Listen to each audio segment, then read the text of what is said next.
Hello, नमस्कार, good morning. तर आज एकादशीच्या तुम्हाला खूप खूप शुभेच्छा. तर आज एकादश आहे आणि आज माझा स्वयंपाक पण झाला आहे खूप लवकर, कारण यांना डब्बा द्यायचा होता. तर त्यांना शेंगदाण्याची चटणी, मटकी आणि चपात्या करून दिल्या आणि मी खात आहे आता गुळांबा.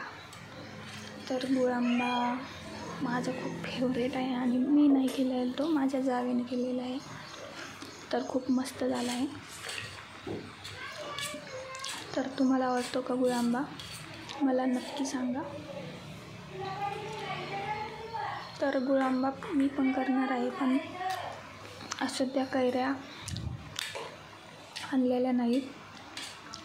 तर जेव्हा कैऱ्या आणतील तेव्हा मी गुळांबा करेल आणि तुम्हाला रेसिपी टाकेल. तर आजच्यासाठी एवढंच. अजून खूप काम राहिलेलं आहे, कपडे धुणं, भांडे घासणे वगैरे वगैरे. जीव शाळेमध्ये चालली आहे, तेव्हा मला विचारून चालली की मी जाऊ का मम्मी. शाळा तर सुट्ट्या लागलेल्या आहे, पण आमच्या पिल्याला बालवाडीत घेऊन जावं लागतं, ती तिच्या शाळेत जात नाही. त्यामुळे ती चालली आहे आणि मला विचारलं. तर आजच्यासाठी एवढं. थँक्यू.